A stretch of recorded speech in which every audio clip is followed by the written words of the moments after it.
देखिए power series की एक मोस्ट इंपॉर्टेंट थ्योरम आप लोगों को समझा रहे हैं। तो हमारी थ्योरम है R1 and R2 are radii of convergence of the power series, यानी इसकी रेडियाई ऑफ कन्वर्जेंस R1 और इसकी रेडियाई ऑफ कन्वर्जेंस क्या है R2। तो हमें बतानी है ए एन बी एन जेड की पावर एन की जो रेडियस ऑफ कन्वर्जेंस है वो R1 R2 होनी चाहिए। तो देखिए सबसे पहले एक बार बताइए रेडियस ऑफ कन्वर्जेंस का आप लोग फॉर्मूला पढ़कर आए हैं। Radius of convergence of the power series, मान लीजिए आपने पावर सीरीज कौन सी ले ली, ए एन जेड की पावर एन इज क्या होगी बताइए। हमने पढ़ा है 1/r इक्वल टू कितना होता है, ये होता है मॉड ए एन की पावर 1/n और यहाँ जाएगा limit n tending to infinitive. यानी कि हमें कौन सी सीरीज दी हुई है, पहली series the summation a n z की पावर एन, तो उसकी क्या दी हुई है हमें रेडियस ऑफ कन्वर्जेंस R1। तो इसके लिए आप लोगों की क्या हो जाएगी, R1 को ऊपर से 1/n में लिख लें तो R1 इक्वल टू क्या हो गया, यहाँ लीजिए limit n tending to infinitive 1/mod an की पावर 1/n, ये 1/n में आ जाएगी ना। ठीक है, इसी तरह आप लोग अगर बी एन जेड की पावर n की हमें क्या दी हुई है R2, तो R2 इक्वल टू क्या हो गया limit n tending to infinitive, यहाँ an की जगह क्या लेंगे आप लोग bn ले लिया। तो हमारे पास ये दो फॉर्मूले हो गए 1 और 2। अब देखिए जरा हमें किसके निकालने हैं, ए एन बी एन की। तो बताइए summation a n b N के लिए अगर हम रेडियस ऑफ कन्वर्जेंस लेंगे तो मान लेते हैं कि वो r है, तो r का फॉर्मूला क्या हो गया limit n tending to infinitive 1/mod a n b n की पावर 1/n, ये वाले टर्म लेंगे। अब यहाँ से क्या लिख सकते हैं बताइए, r equal to limit n tending to infinitive 1/mod a n की पावर 1/n और इसे लिखेंगे 1/mod बी एन की पावर 1/n। यहाँ से लिमिट को डिस्ट्रीब्यूट कर दोनों में जाएगी ना लिमिट, तो अगर आप चाहें तो इस तरह लिख सकते हैं ए एन की पावर 1/n और limit n tending to infinitive 1/bn की पावर 1/n। तो देखिए फ्रॉम फर्स्ट एंड सेकंड इसका आंसर R1 और इसका आंसर R2, यानी कि रेडियस ऑफ कन्वर्जेंस कितनी आ गई R1 R2। इसका मतलब हमने क्या प्रूफ कर दिया कि रेडियस ऑफ देखिए पावर सीरीज की अब ये वाली थ्योरम आप लोग देखिए जो इंपॉर्टेंट है, हमें पूछा गया है कि ये वाली जो पावर सीरीज है केवल z इक्वल टू 0 के लिए कन्वर्ज कर दिया। बताइए पावर सीरीज कौन सी गिवन है, फैक्टोरियल एन जेड की पावर एन। डीएलेम्बर्ट टेस्ट क्या कहता है, अगर limit n tending to infinity un plus 1/un का मॉडुलस लेस देन 1 हुआ तो जो गिवन सीरीज है वो क्या हो जाएगी कन्वर्जेंट। अब बताइए आपको जो क्वेश्चन दिया गया उसमें un क्या दिया हुआ है ये, ठीक है, un प्लस 1 की वैल्यू कितनी हो गई फैक्टोरियल n प्लस 1 जेड की पावर n प्लस 1। तो जरा लगाइए D'Alembert test, limit n tending to infinitive un plus 1/un, करिए जरा un प्लस 1 की value factorial n plus 1 z की पावर n प्लस 1, ये फैक्टोरियल n जेड की पावर n। तो देखिए इसको क्या लिख सकते हैं हम, इसको लिख सकते हैं n प्लस 1 फैक्टोरियल n, इसे भी सेपरेट कर लीजिए और यहाँ से फैक्टोरियल n एंड जेड की पावर n, ये कैंसिल, हमारा क्या बची value limit n tending to infinitive n plus 1 z. देखिए ये ध्यान रखिएगा पहले वैल्यू रखते हैं जेड की बाद में इन्फिनिटिव लगाइएगा। देखिए अगर मैंने जेड को 0 रख दिया यहाँ पर तो पहले ही मल्टीप्लाई करके 0 दे देगा, तो limit n tending to infinitive n plus 1 into 0 equal to क्या आ जाएगा 0। तो उस केस में limit n tending to infinitive un plus 1/un की वैल्यू 0 लेस देन 1 हो जाएगी, तो गिवन सीरीज क्या हो गई कन्वर्जेंट हो जाएगी। बट देखिए अगर हम जेड को 0 नहीं लेते हैं तो उस केस में limit n tending to infinitive un plus 1/un क्या होगा, लिमिट मान लीजिए जेड को 1 2 3 4 कुछ भी डालिए तो यहाँ इन्फिनिटिव रखना ही पड़ेगा ना, तो ये कितनी आ जाएगी इन्फिनिटिव इंटू जेड। तो आंसर कितना हो जाएगा इन्फिनिटिव ग्रेटर देन 1, यानी क्या हो गई डाइवर्जेंट। तो यानी कि लेस देन 1 पे क्या आती है कन्वर्जेंट और ग्रेटर पर क्या आती है डाइवर्जेंट। तो केवल कब कन्वर्जेंट हुई, जब z is equal to only 0 हो। देखिए पावर सीरीज की एक इंपॉर्टेंट थ्योरम आप लोगों को बता रहा है, हमें दिया गया है कि ये वाली जो पावर सीरीज है ये जेड की प्रत्येक वैल्यू के लिए क्या करनी चाहिए कन्वर्ज। अब बताइए जरा यहाँ पर जो गिवन पावर सीरीज है वो क्या है, हमें जो पावर सीरीज दी गई है वो है समेशन 1/फैक्टोरियल एन जेड की पावर n, ठीक है। और अगर हम लेकर चले डीएलेम्बर्ट टेस्ट क्या कहता है, देखिए हम लोग पढ़कर आए हैं कि डीएलेम्बर्ट टेस्ट में हमने पढ़ा है कि अगर limit n tending to infinitive un plus 1/un की वैल्यू लेस देन 1 हो जाती है देन क्या होगा सीरीज इज कन्वर्जेंट, है ना, ये पढ़कर आए हैं।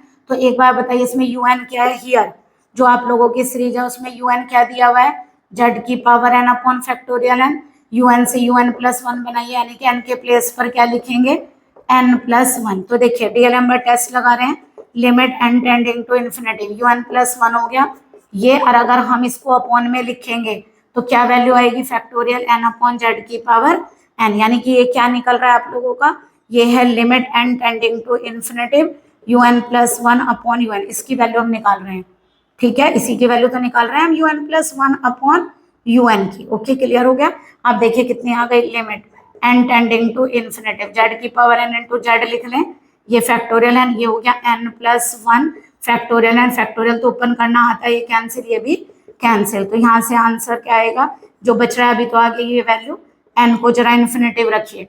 देखिए यहाँ पे अगर हम n को इन्फिनिटिव रखेंगे तो यहाँ पे वैल्यू हो गई दिस इज इन्फिनिटिव। आप लोग यहाँ मॉडुलस भी ले सकते हैं क्योंकि आप लोग क्या कर रहे हैं, कॉम्प्लेक्स पढ़ रहे हैं, है ना, तो यहाँ पर मॉडुलस ले लीजिए un का मॉड और un प्लस 1 का मॉड। ओके, तो यहाँ जो वैल्यू आएगी मॉडुलस में आएगी। ठीक है, तो ये आ गया मॉडुलस, यहाँ से कितना आ गया बताइए, limit n tending to infinitive 1 upon n plus 1 और मॉड z। देखिए अगर आप यहाँ इन्फिनिटिव रखेंगे तो 1 अपॉन इन्फिनिटिव 0 और 0 into mod z is equal to क्या हो गया, 0। तो देखिए z की कोई भी वैल्यू रखिए प्रोडक्ट करके 0 ही देगा, ये 1 से क्या हो गया लेस देन, इसका मतलब क्या हुआ, hence given power series is convergent, है ना, और ये किस पर डिपेंड नहीं करे, z की कोई भी वैल्यू रखो सब पर वही आएगी, is convergent for all z, यानी z की सारी वैल्यू के लिए convergent.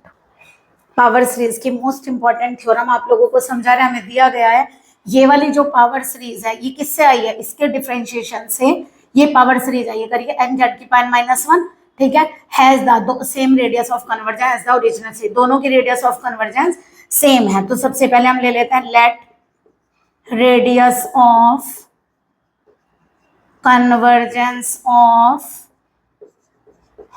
Power series summation a n z की पावर एन इज R1। मान लीजिए R1 मान ली, आप लोगों को रूट टेस्ट से फार्मूला पता है, क्या लिखते हैं R1 को, limit n tending to infinity 1 upon mod a n की पावर 1 अपॉन एन। देखिए वहां पर फार्मूला हम पढ़ कर आए थे 1 upon r is equal to limit n tending to infinity mod a n की पावर 1 अपॉन एन। तो हमने क्या करा, 1 अपॉन ये कर दिया और r सिंगल में ऐसे ले लिया, ये इधर और ये 1 अपॉन में आ गया, R1 आ गई, और हमने दूसरी कोई मान ली let radius of convergence of summation n a n z की पावर n माइनस 1 इज, इसकी R2 मान लू, तो बताइए R2 इक्वल टू कैसे लिखेंगे, limit n tending to infinity, इसका जो कोफिशिएंट है वो लेंगे n ए एन की पावर 1 अपॉन n। अब देखिए इसका आंसर R1 है, तो देखिए क्या मैं इसको ऐसे लिख सकती हूँ, R2 equal to limit n tending to infinity, यहाँ से एक तो हो गई n की पावर 1 अपॉन n और एक हो गई मॉड n की पावर 1 अपॉन n, तो हम इसको लिख सकते हैं limit n tending to infinity 1 upon n की पावर 1 अपॉन n, और ये आ गया limit n tending to infinity mod a n की पावर 1 अपॉन n। तो हमें इसको प्रूफ करना पड़ेगा, ये तो हमें पता है कि R1 है, तो इसका आंसर तो डायरेक्टली R1 हो गया। अगर इसका 1 हो गया तो दोनों इक्वल हो जाएंगे, इसका मतलब ये 1 होना चाहिए। देखिए प्रूफ करते हैं, आप लोग पढ़कर आए हैं भाई कोचीज फॉर्मूला, पढ़ा है, कोचीज फॉर्मूले में देखिए आप लोग क्या पढ़कर आए हैं, limit n tending to infinitive a n की power 1 upon n is equal to limit n tending to infinitive a n plus 1 upon a n. तो जरा निकालिए, इसका मतलब अगर हम limit n tending to infinitive n की पावर 1 अपॉन n की निकालेंगे तो limit n tending a n कितना हो गया n, तो ए एन प्लस 1 हो गया n प्लस 1 और ए एन हो गया n, इसको डिवाइड करिए, बताइए क्या बनेगा, 1 प्लस 1 अपॉन एन, लिमिट लीजिए 1 प्लस 1 अपॉन इन्फिनिटी 1 प्लस 0 यानी क्या आ गई 1, तो सही है, इसकी लिमिट क्या होती है 1 इंटू R1, यानी हमने क्या प्रूफ कर दिया, R2 इक्वल टू R1। आप डायरेक्ट भी लिख सकते हैं कि limit n tending to infinity n की पावर 1 अपॉन n 1 होता है, लेकिन हमने करके भी दिखाया, और लास्ट में लिख दीजिएगा hence the radius of convergence of both the series are is same. देखिए पावर सीरीज की एक थ्योरम देखिए हमें क्या दिया हुआ है, prove that the power series is converges for some values of z। हमें देना है समेशन z की पावर n कन्वर्ज होगा z की कुछ वैल्यूज के लिए केवल। तो देखिए गिवन पावर सीरीज होगी समेशन z की पावर n डीएलएम्बर्ट टेस्ट होता है limit n tending to infinity mod un plus 1 upon un, अगर लेस देन 1 होगा तो कन्वर्जेंट और ग्रेटर देन 1 होगा तो डाइवर्जेंट। तो बताइए हमारी जो सीरीज दी हुई है उसमें un की वैल्यू कितनी है, z की पावर n, तो un प्लस 1 की कितनी हो जाएगी, z की पावर n प्लस 1। तो जरा डीएलएम्बर्ट टेस्ट लगाइए, limit n tending to infinity un plus 1 upon un, तो इसकी वैल्यू आ जाएगी limit n tending to infinity z की power n plus 1 upon z की पावर n। तो देखिए एक पावर बचेगी ऊपर, तो यहाँ मॉड भी लगाइएगा, ठीक है। तो यहाँ से वैल्यू कितनी आ गई आप लोगों की, मॉड z, क्योंकि n कट गया ना, ये n कट जाएगा, ओनली z बचेगा, तो मॉड z। देखिए अगर आप लोगों ने क्या किया, आप बताइए अगर ये इसका आंसर कितना आ गया मॉड z, तो बताइए इफ अगर मॉड z जो आने वाला आंसर है वो लेस देन 1 होगा, तो limit n tending to infinitive un plus 1 upon un less than 1 आ जाएगा, देन क्या हो जाएगा, गिवन सीरीज इज कन्वर्जेंट। तो इस वैल्यू के लिए ये सीरीज क्या हो गई, कन्वर्जेंट। लेकिन अगर मॉड z की वैल्यू ग्रेटर देन 1 हुई, देन तो इसका मतलब क्या होगा कि limit n tending to infinitive un plus 1 upon un का मॉडुलस ग्रेटर देन 1 आएगा, तो इसका मतलब क्या होगा, then given series is divergent. तो इसका मतलब क्या पता चला, ग्रेटर देन 1 पर डाइवर्जेंट, लेस देन 1 पर मॉड z लेस देन 1 पर कन्वर्जेंट। इसका मतलब कुछ वैल्यूज पर कन्वर्जेंट आएगी, होल वैल्यूज पर नहीं।